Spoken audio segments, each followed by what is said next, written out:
Hello friends, सबसे पहले तो वेलकम करते हैं अपने चैनल में लव फॉर गार्डन में। फ्रेंड्स, आज आपसे शेयर करेंगे ओवरऑल एक वीडियो जिसमें हम चिली प्लांट की केयर डिस्कस करेंगे। इसके लिए कौन सी मिट्टी, कौन सा फर्टिलाइज़र, कौन सा गमला, किस टाइप का गमला, और इसको गर्मी में रखना है, सर्दी में रखना है। रूफ टॉप गार्डनिंग आप लोग कर रहे हैं तो कितनी इसको देर धूप चाहिए, और इसको पानी कब देना है, कितना देना है, गमले की मिट्टी मॉइस्ट हो, ड्राई हो, क्या हो, ये सारी चीज़ें हम डिटेल करेंगे। और बिल्कुल थोड़ी सी वीडियो लेंथी हो जाएगी। अगर आप चिली के लवर्स हैं तो वीडियो को पूरा देखिएगा, चैनल को ज़रूर सब्सक्राइब कीजिएगा। बहुत सारे लोग क्वेश्चन करते हैं कि हमारे चिली के प्लांट्स जब हम सीड से ग्रो करते हैं तो वो थोड़े से ग्रो होते हैं, उसके बाद वो बर्न हो जाते हैं, ड्राई हो जाते हैं, डेड हो जाते हैं। तो ये भी एक इशू चल रहा है, इसका भी क्वेश्चन हम इसका भी आंसर देंगे। और दूसरा ये है कि काफ़ी सारे लोग ये भी पूछते हैं कि हम रूफ टॉप गार्डनिंग करते हैं और हमारे चिली के प्लांट्स बहुत जल्दी ड्राई हो जाते हैं। अब सबसे पहली टिप कह लें या आप इसका बहुत इम्पॉर्टेंट स्टेप कह दें, कोशिश किया करेंगे इसको मिट्टी के गमलों में ग्रो करें। मिट्टी का गमला हो, कम से कम बड़ा गमला हो, जिस तरह का इस साइज़ का गमला है 8 इंच 12 इंच। तो अगर ज़्यादा बड़ा गमला होगा तो अच्छा होगा। इसकी रूट्स जो होती हैं वो काफ़ी ज़्यादा डेवलप होती हैं, इतनी ज़्यादा डेवलप होती हैं जब ये बड़ा प्लांट हो जाता है 1.5 साल 1 साल से अबव, तो देख सकते हैं इसकी रूट्स आपको ऊपर भी फील हो जाती हैं। इसको आपने पानी कम देना है, इतना कम देना है कि गमले की जो मिट्टी है वो हल्की सी मॉइस्ट होनी चाहिए। अगर आप ज़्यादा ओवर वाटरिंग करेंगे तो आपके जितने भी फ्लावर लगेंगे चिली प्लांट्स के ऊपर वो गिरने लग जाएंगे, जिसको हम कहते हैं कि फ्लावर ड्रॉपिंग इशू चल रहा है। अगर ये दो तरह के फ्लावर ड्रॉपिंग इशू होते हैं, एक ओवर वाटरिंग से होता है, एक प्लांट के अंदर ही कुछ मसला चल रहा होता है जिसमें इन्फेक्शन होती है। अगर वो वाला इन्फेक्शन वाला ड्रॉपिंग हो रही हो तो आपको फिर नीम वाटर या नीम ऑयल या कोई भी स्प्रे करना पड़ता है। जैसे हाइड्रोजन पेरोक्साइड आधे लीटर पानी में 1 से आधा चम्मच आप मिक्स करें अच्छी तरह, वो आप ऊपर प्लांट्स के ऊपर स्प्रे करें, लीव्स के ऊपर भी, और जो इसके फ्लावर्स हैं वहाँ पे भी स्प्रे करें तो वो इशू क्लियर हो जाता है।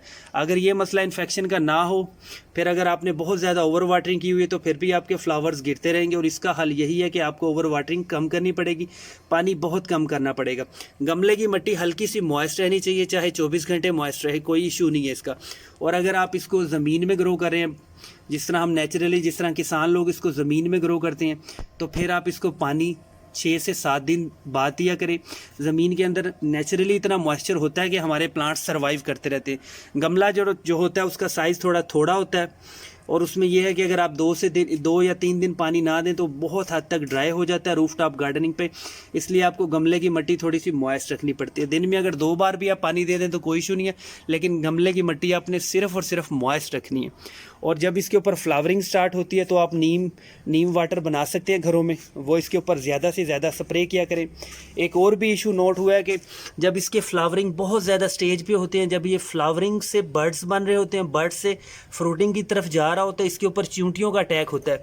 अगर आपको मैं क्लोज व्यू दिखा दूं तो दीवार पे देख सकते हैं कि कुछ चींटियां भी फिर रही हैं, और उन चींटियों का जो मेन मकसद होता है वो हमारे फ्लावर्स के ऊपर आना होता है। और फ्लावर्स जो होते हैं इसके थोड़े पल्पी और जूसी होते हैं, ये इसको निचोड़ लेते हैं और हमारे जो फ्लावर्स होते हैं वो डेड हो जाते हैं। और आप लोग ये समझते हैं कि हमने या ओवर वाटरिंग कर दी है या कोई और इशू चल रहा है। तो आपने कोशिश ये करनी है, जो नीम वाटर है या कोई पेस्टिसाइड या कोई इंसेक्टिसाइड के 2-4 ड्रॉप्स आधे लीटर पानी में मिक्स करके उसको आप स्प्रे करें अपने प्लांट्स के ऊपर, फिर भी ज़बरदस्त है। नहीं तो आप इको एंजाइम्स या गार्बेज एंजाइम इस तरह की चीज़ें भी बना सकते हैं, अगर आपको इन चीज़ों के बारे में पता है। कोशिश किया करें इसको अगस्त में ग्रो करें, और अभी अगस्त का महीना चल रहा है, सीड से आप इसको अगस्त में ग्रो करें। आपको ये पूरा विंटर्स में फ्रूटिंग देगा, और जैसे ही गर्मियाँ स्टार्ट होंगी, जिस तरह अप्रैल मई जून तक आपको वो प्लांट सर्वाइव करता रहेगा और आपको मैक्सिमम फ्रूटिंग भी देता रहेगा। अगर आप रूफ टॉप गार्डनिंग कर रहे हैं तो आपको कोशिश करना है कि आपने इसको ऐसी जगह रखना है जहाँ पे ये दीवार हो, किसी बड़ी दीवार, या घर का जो छतों के पर्दे होते हैं उसके साथ आपने रख देना है इसको। 3, 4, 5 मैक्सिमम 5 घंटे की डायरेक्ट इनडायरेक्ट सनलाइट लग जाए तो ये बिल्कुल ज़बरदस्त होगा। अगर आप रूफ टॉप गार्डनिंग पे तो आप इसको फुल सनलाइट नहीं दे सकते, मतलब आप बिल्कुल भी सारा दिन इसको तेज़ धूप में नहीं रख सकते, इसके पत्ते जलने लग जाएंगे। आप देख सकते हैं कुछ प्लांट मैंने बिल्कुल धूप में रखे हुए थे और देख सकते हैं इसके पत्ते थोड़े डाउन हैं, और ये वाले देख लें कितने हेल्दी हैं। अब कुछ आ जाती है वैरायटी, ये सारी की सारी तकरीबन देसी है मेरे पास। जैसे ये देखें अब इसके ऊपर कितनी मैक्सिमम फ्रूटिंग है, मतलब एक प्लांट के ऊपर ही 20 से 25 चिलीज़ लगी हुई हैं, देख सकते हैं आप। और इसके ऊपर नए नए फ्लावर्स आ रहे हैं, इसकी पिंचिंग भी की है। पिंचिंग भी एक ऐसा प्रोसेस होता है जब बिल्कुल कहते हैं बिल्कुल आपकी प्लांट्स के साथ आपने सारे एक्सपेरिमेंट्स कर लिए होते हैं, मतलब आपने उसको नीम ऑयल भी स्प्रे कर लिया है, पेस्टिसाइड भी स्प्रे कर लिया है, आपने गमले की मिट्टी भी हल्की मॉइस्ट रखी है, फिर भी उसके ऊपर जो फ्लावरिंग बर्ड्स वगैरह गिरते जा रहे हैं, फिर आप उसकी हार्ड प्रूनिंग करते हैं। और हार्ड प्रूनिंग का मतलब ये होता है कि अब ये देख सकते हैं कितना बड़ा ये प्लांट था, इसको मैंने बिल्कुल तकरीबन 12 से 13 इंच छोड़ा, ऊपर से मैंने इसकी मैक्सिमम हार्ड प्रूनिंग कर दी है। और उस हार्ड प्रूनिंग का रिजल्ट ये हुआ है कि देख सकते हैं, देखिए अब दोबारा फ्लावरिंग आ रही है। और ये और देखिए ये ब्रांच कटी है, यहाँ से भी ब्रांचेस हमने काटी और नई नई स्प्राउटिंग आ रही है। अब इसका ये फ़ायदा होगा, एक तो हमारा प्लांट बहुत ज़्यादा बुशी हो जाएगा और उसके ऊपर दोबारा जो फ्लावर्स आएंगे वो गिरेंगे नहीं, सिर्फ़ और सिर्फ आपने ओवर वाटरिंग नहीं करनी है। अब हमारे पास ये वाली SK22 की वैरायटी और ये बहुत ज़बरदस्त वैरायटी है। ये हमारे पास चाइनीज़ चिली है, ये हमारे पास हाइब्रिड है, ये हमारे पास अफ्रीकन चिली है, ये हमारे पास चिली है फुटबॉल चिली कहते हैं इसको, राउंड चिली कहते हैं। एक चिली लगी भी हुई है, गोल मटोल सी होती है, ये भी बिल्कुल ज़बरदस्त होती है। सबसे ज़बरदस्त जो है वो है देसी चिली, मतलब ये वाली चिली है। इसका साइज़ भी बहुत ज़बरदस्त होता है और टेस्ट तो चलो सबका एक जैसा होता है, लेकिन इसका ज़रा कुछ ज़्यादा आइडियल होता है और इसके ऊपर फ्रूटिंग बहुत ज़्यादा लगती है। इसके ऊपर आप जितनी इसको हार्वेस्ट करेंगे उतने ज़्यादा इसके ऊपर फ्लावर्स आएंगे। और ये हमारे पास एक ही वैरायटी है कैरोलिना का, इसके ऊपर देख लें फर्स्ट टाइम आए हैं और ये 1 साल का प्लांट हो गया। इसकी ग्रोथ जो है वो बहुत स्लो है, लेकिन जब ये फ्रूटिंग की तरफ जाता है फिर ये अपनी सारी की सारी कसरें पूरी कर देता है। बहुत मैक्सिमम इसके ऊपर फ्रूटिंग होती है। ये देख सकते हैं, ये भी हमारे पास देसी चिलीज़ हैं, ये देखिए छोटी छोटी लगी हुई हैं। और अगर बात करें फर्टिलाइज़र की, तो अपने गमले की मिट्टी आप कोशिश किया करें फल वाली मिट्टी ले लें। अब काफ़ी सारे लोग ये भी पूछते हैं कि फल वाली मिट्टी क्या होती है। फल वाली मिट्टी बेसिकली होती है नहरी मिट्टी, मतलब जब नहर में से मिट्टी निकालते हैं, जैसे भल सफाई होती है, मतलब साल बाद 6 महीने बाद 3 महीने बाद नहरों को साफ़ किया जाता है, वो जो मिट्टी निकलती है उसको भल वाली मिट्टी कहती है। वो फुल फर्टिलाइज होती है, फर्टाइल होती है, क्योंकि नहरों का पानी जो होता है, दरियाओं का पानी जो पहाड़ों से आ रहा होता है, वो बहुत ज़्यादा मिनरल्स होती है उसके अंदर, तो वो पानी बहुत ज़्यादा फर्टाइल हो जाता है। वो हमारे प्लांट्स के लिए भी बहुत ज़्यादा आइडियल होता है और वो मिट्टी के अंदर भी मिक्स हो जाता है। बेसिकली जो भल वाली मिट्टी होती है उसमें 40% सैंड होता है और बाकी सिंपल मिट्टी होती है जो नहर की मिक्स होके आ रही होती है, तो वो बहुत ज़बरदस्त होती है। अगर वो मिल जाए तो ज़बरदस्त है, नहीं तो आप सादा मिट्टी ले लें, घर की मिट्टी ले लें, जो ज़मीन से नॉर्मल मिट्टी निकलती है जिसे हम गार्डन सॉइल कहते हैं, वो वाली ले लें। उसके अंदर आप कंपोस्ट यूज़ कर लें, अगर कंपोस्ट नहीं है तो वर्मी कंपोस्ट यूज़ कर लें। अगर आपके पास वर्मी कंपोस्ट भी नहीं है तो आप गोबर की खाद यूज़ कर लें, जिसको हम काऊ डंग कहते हैं। बेसिकली काऊ डंग और गोबर की खाद एक ही चीज़ है, सिर्फ़ और सिर्फ इसकी डीकम्पोजिशन में थोड़ा फ़र्क है, लेकिन आप इसको एक ही कंसिडर करें और वो भी यूज़ कर लिया करें।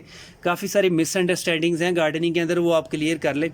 तो 20% आप गोबर की खाद यूज़ करें, मिट्टी का गमला यूज़ करें, गोबर की खाद भल वाली मिट्टी अच्छी तरह मिक्स करें और यही आप यूज़ करें। सीड्स भी इसी मिट्टी में लगा सकते हैं और जैसे ही सीड जर्मिनेट हो उसको बड़े पॉट में ट्रांसप्लांट करें।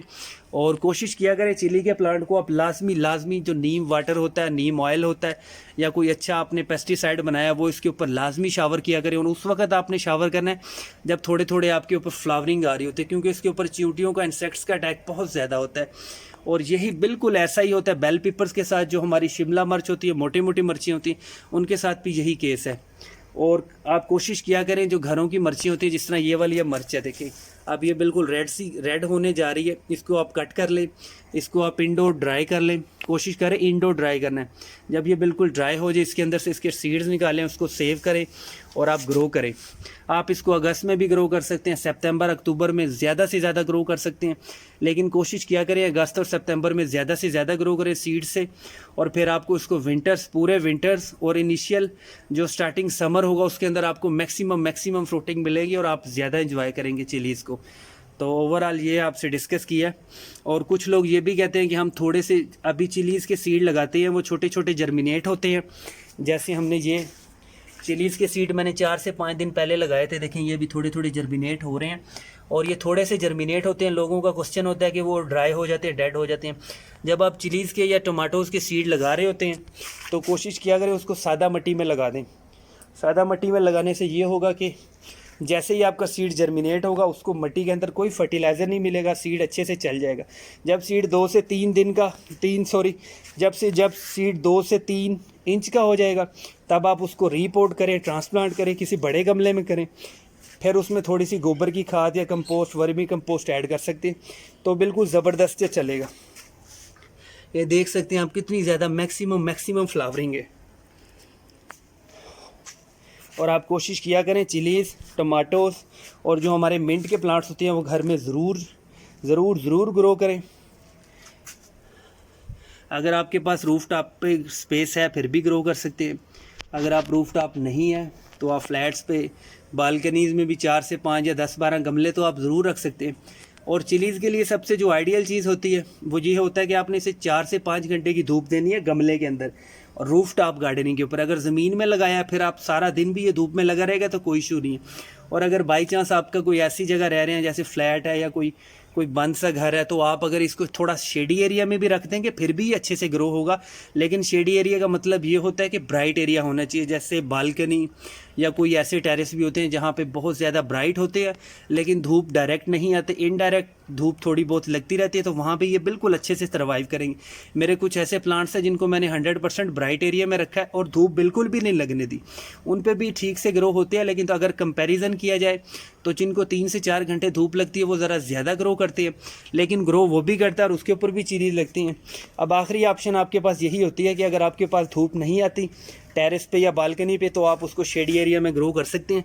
आपको पर डे 3 से 4 चिलीज़ लाजमी मिलेंगे अगर आपके पास 10 से 15 प्लांट्स हैं। छोटे छोटे गमलों में भी ग्रो कर सके, कम से कम छोटा गमला 6 से 7 इंच का ले लें। अगर आप बड़ा गमला लेंगे तो ज़बरदस्त होगा।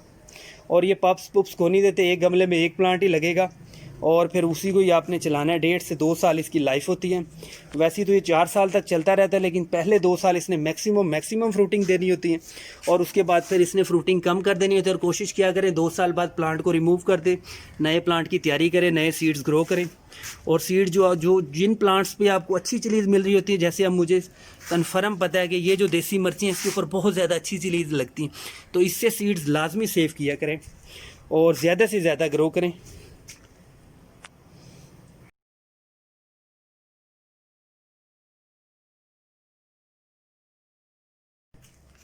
ये एक ओवरऑल डिटेल में वीडियो आपसे शेयर की है चिली प्लांट्स के ऊपर। अगर आपको वीडियो अच्छी लगे तो आप चैनल को ज़रूर सब्सक्राइब करें, लाइक करें। Thank you friends.